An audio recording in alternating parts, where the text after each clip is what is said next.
साथियों, Bhaskar astrology classes में आपका स्वागत है। स्वग्रही चंद्रमा के फलों के इस श्रृंखला में हम मेष लग्न से कन्या लग्न तक के फलों के बारे में बातचीत कर चुके हैं और इसी श्रृंखला को आज आगे बढ़ाते हुए हम बात करेंगे तुला लग्न में स्वग्रही चंद्रमा की। तुला लग्न में दशम भाव में कर्क राशि में चंद्रमा बैठा होगा तो वह स्वग्रही चंद्रमा कहलाएगा और आज हम इसी के फलों की बात करेंगे। कुछ नए जो जिज्ञासु आते हैं या जो ज्योतिष सीख रहे हैं उनको ज्योतिष की शब्दावली से ज़्यादा परिचय नहीं होता, इसलिए वो थोड़ा कन्फ्यूजन में पड़ते हैं। तो हम यहाँ क्लियर कर देते हैं कि यह स्वग्रही होना यानी खुद की राशि में बैठना, या जैसे इस चंद्रमा के लिए ये भी कहा जा सकता है कि दशमेश दशम भाव में बैठा है, क्योंकि चंद्रमा यहाँ पर दशमेश है, दशम भाव का मालिक है, तो दशमेश हुआ और दशम भाव में बैठा है। इसको इस तरह से भी कहा जाता है। तो जो भी नए जिज्ञासु हैं या जो भी नए सीखने वाले हैं वो ज्योतिष की इस शब्दावली को आराम से देख लें। इसको कई प्रकार से बोला और कहा जाता है, सबकी अपनी अपनी सुविधा के अनुसार। तो इसमें कंफ्यूजन की जरूरत नहीं है। आप अपनी कुंडली देख लीजिए। जैसे हम आज के उदाहरण की बात करें तो यदि लग्न में 7 नंबर का अंक लिखा है तो आप तुला लग्न के हैं, तो जहां 4 का अंक लिखा है वहां पर चंद्रमा बैठा है तो यह स्वग्रही चंद्रमा कहलाएगा या दशमेश दशम भाव में कहलाएगा।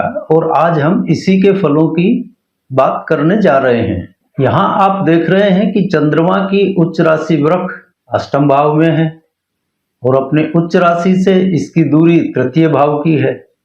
तो अष्टम और तृतीय ये 2 भाव तो एक्टिव होंगे ही, और स्वयं दशमेश है, इस नाते दशम भाव भी एक्टिव होगा और दशम में ही बैठा भी है। उधर हम देखें तो चंद्रमा की नीच राशि वृश्चिक द्वितीय भाव में है तो द्वितीय भाव डीएक्टिवेट हो ही जाएगा और अपने नीच भाव से इसकी दूरी नवम भाव की है तो नवम भाव भी डीएक्टिवेट होगा।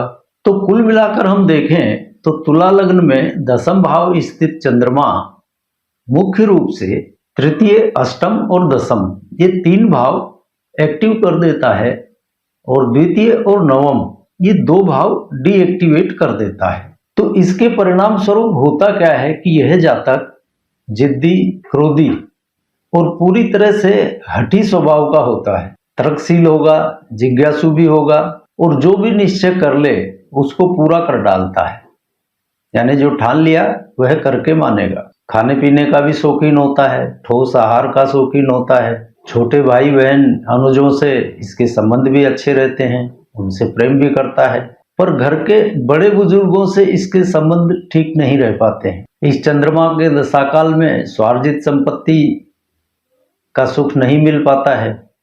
अगर मान लीजिए जमीन जायदाद, प्लॉट, मकान खरीदने बेचने का काम करे तो वो खरीदना बेचना चल सकता है, लेकिन स्थायी रूप से स्वार्जित संपत्ति का सुख नहीं मिल पाता है। इसी तरह प्रेम संबंधों में भी सफलता नहीं मिल पाती है। और धन के मामले में देखा जाए तो मेहनत अधिक और कमाई कम, यानी जितनी ये मेहनत करता है, जितना यह डिजर्व करता है, उतनी कमाई इसको हो नहीं पाती है, यानी मेहनत के अनुपात में आवक कम ही रहती है। और इस चंद्रमा की दशा का अधिकांश समय जातक का जन्म स्थान पर ही व्यतीत होता है। और यहाँ पर जो वास्तविक जिज्ञासु हैं, जो सीख रहे हैं, उनको इस बात पर ध्यान देना चाहिए कि अष्टम और दशम 2 भाव एक्टिव होने के बावजूद भी यह जन्म स्थान पर ही क्यों रह जाता है, इस पर ध्यान से विचार कीजिए और इस तथ्य को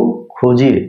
और इस चंद्रमा के लिए एक बढ़िया उपाय आपको बता रहे हैं, याद आ गया अभी। तो तुला लग्न में जिनका भी चंद्रमा दशम भाव में है उनके लिए एक सिंपल सा उपाय है कि सफेद आंकड़े का पौधा, नीले वाला नहीं, जो सफेद फूल आते हैं जिसपे, ऐसा पौधा या तो घर में लगा लीजिए।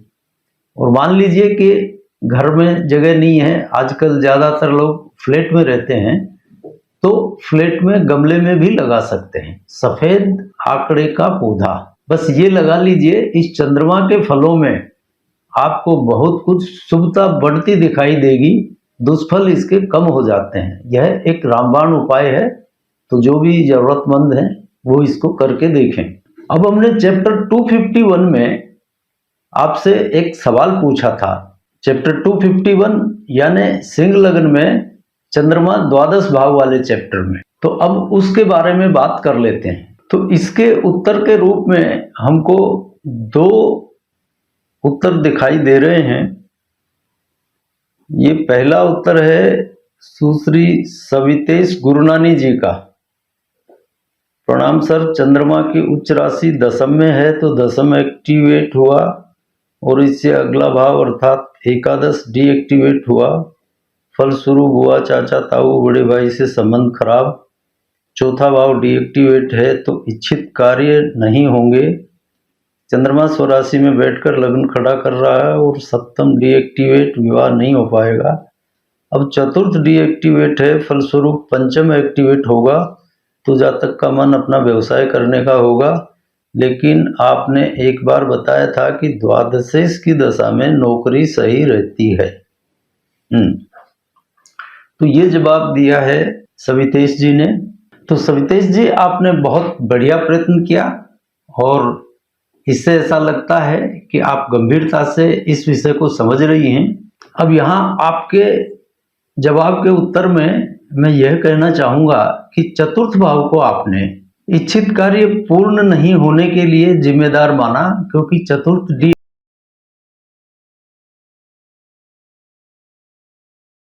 एक्टिवेट हुआ है। तो देखिए, चतुर्थ भाव इच्छा पूर्ति का नहीं होता है, इच्छा पूर्ति का भाव होता है एकादश। आपने सारे सूत्र सही लगाए हैं, बिल्कुल सही लगाए हैं, लेकिन एक जगह आपसे चूक हो गई कि आपने चंद्रमा से अष्टम भाव का जो पीड़ित होने वाला सूत्र था उसको आपने नहीं लगाया। यहाँ द्वादश भाव में चंद्रमा बैठा है और द्वादश भाव से अष्टम भाव होगा सप्तम, और सप्तम भाव में पड़ी है कुंभ राशि। बस आपके सारे सवालों के जवाब इसी में छुपे हैं।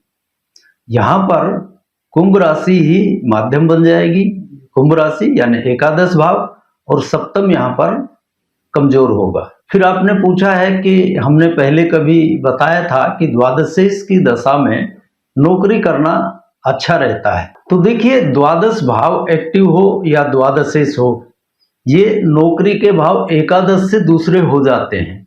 इसलिए इस स्थिति में नौकरी करना या पैतृक धंधा करना यह सर्वश्रेष्ठ रहता है। लेकिन फिर भी 10% स्थितियां ऐसी आ जाती हैं कि वहां पर फिर नौकरी का कोई मतलब नहीं रह जाता है। लेकिन 90% में यह सही मिलेगा। लेकिन जब अन्य ग्रहों की स्थितियां ऐसी हों कि वो पंचम को बहुत ज़्यादा एक्टिवेट कर दें और एकादश को डीएक्टिवेट कर दें, तो वहाँ पर हमें यह विचार करना होगा कि अब यहाँ पर नौकरी की सलाह दें या इसको स्वतंत्र व्यापार की सलाह दें। तो थोड़ा सा यहाँ पर विचार करना पड़ेगा। वैसे सूत्र आपका सही है, द्वादश भाव एक्टिव हो या द्वादशेश हो, क्योंकि ये एकादश भाव से दूसरे होते हैं। इसलिए यहाँ पर पैतृक धंधा या नौकरी करना अच्छा रहता है। तो सवितेश जी, आपका बहुत बहुत धन्यवाद। आपने पूरी मेहनत के साथ इसमें भाग लिया और उम्मीद है आपकी शंकाओं का समाधान भी हो गया होगा। इसके अलावा एक उत्तर आया है, ये है श्री लक्ष्मी नारायण जी पारिक जी ने लिखा है, श्रीमान प्रणाम, आपने इस एपिसोड में जो प्रश्न पूछे हैं मेरी बुद्धि के अनुसार उनका जवाब इस प्रकार है। दसम भाव एक्टिव होने से एकादश भाव डीएक्टिवेट हो गया, परिणाम स्वरूप नौकरी में सफल नहीं होने पाएगा। व्यापार में सफलता पंचम भाव के एक्टिव होने से मिलेगी। एकादश भाव के माइनस हो जाने के कारण ही बड़े भाई बहन ताऊ चाचा आदि से पटरी नहीं बैठेगी, उनसे लाभ भी नहीं मिलेगा, संबंध भी मधुर नहीं रहेंगे। चंद्रमा जहाँ स्थित है वहाँ से आठवें भावों के फलों में कमी करता है, अतः विवाह में देरी और विघ्न आएंगे। चंद्रमा के द्वारा सातवें भाव के फलों में कमी करते समय वह वहाँ स्थित राशि यानी कुंभ राशि अर्थात एकादश भाव को माध्यम बनाएगा।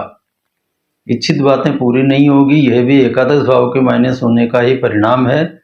अब इसकी सारी सोच सप्तम भाव के प्रति ही रहेगी, क्योंकि यह सप्तम से छठा बैठकर ऐसा करेगा। अनचाही इच्छाएं कैसी पूरी करेगा यह समझ नहीं आ रहा है, फिर भी इसका कारण पंचम का एक्टिव होना कहा जा सकता है या नहीं यह स्पष्ट नहीं है। और एक सूत्र जो आपने पढ़ाया है वो है कि जहाँ चंद्र बैठता है उससे 12वें भाव के प्रति क्रियाशील रहता है। इस कारण जातक की सारी सोच और क्रियाशीलता स्वयं के प्रति ही रहेगी और यह भी स्वयं के द्वारा विवाह में विघ्न और अड़चन का कारण बन सकता है।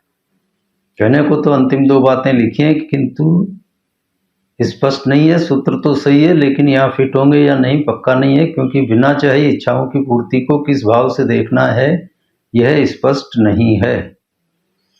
तो पारिक साहब, आपने बहुत सही जवाब दिया है और आप गहराई में उतरे हैं समंदर में, और इतने शानदार उत्तर की उम्मीद मुझे भी नहीं थी, लेकिन आपने तथ्यों को बहुत नज़दीकी से गहराई से पकड़ा है और मुझे वाकई बहुत खुशी है कि आप इस विधा में इस तरह से सोच भी सकते हैं। अब देखिए, यहाँ पर आपने खुद ही लिखा है, फिर भी चलिए मैं बता देता हूँ।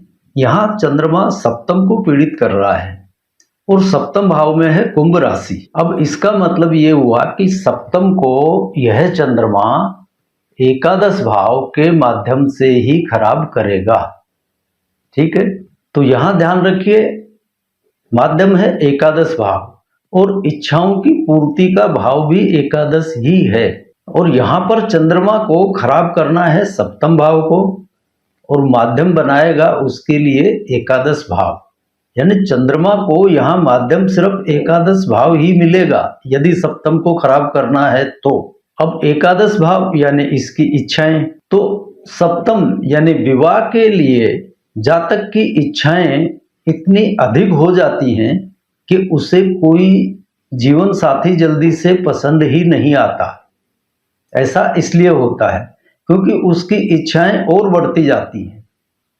ये ज़्यादा पढ़ा लिखा नहीं है, इसकी हाइट कम है, रंग काला है, इसके पास कार नहीं है, मतलब उसके पास जो भी ऑप्शन आएंगे उसमें वह कोई ना कोई खराब निकाल कर उसको रिजेक्ट कर देता है। इसलिए सप्तम यानी विवाह नहीं होने में यह स्वयं या कहें कि इसकी स्वयं की इच्छाएं ही माध्यम बन जाती हैं और विवाह नहीं हो पाता है। सिंपल मतलब इसका इतना सा है। यानी जीवन साथी के मामले में इन जातकों की इच्छाएं इतनी अधिक बढ़ी चढ़ी रहती हैं कि ये विवाह कर ही नहीं पाते हैं। सो की सीधी बात है। एक आपने पूछी है कि अनचाही इच्छाएं कैसे पूरी हो जाती हैं, तो इसका भी जवाब वही है। चाही गई इच्छाएं एकादश भाव का फल है, एकादश भाव को माध्यम बनाएगा, यानी जो इच्छाएं आपने कर ली हैं तो उनको पूरा नहीं होने देगा, और जब इच्छाएं हैं ही नहीं तो वो पूरी हो जाएंगी। सिंपल सी बात है। एक ही चीज के दो पहलू होते हैं, इसीलिए हम ज्योतिष में द्वैत की बातें करते हैं। आप उसको थोड़ा सा लॉजिकली अप्लाई करके देखेंगे तो जवाब आपको बिल्कुल सामने ही मिलेगा। आपका पूरा उत्तर बिल्कुल सही है, खाली आप स्वयं थोड़े से कंफ्यूज हो गए हैं।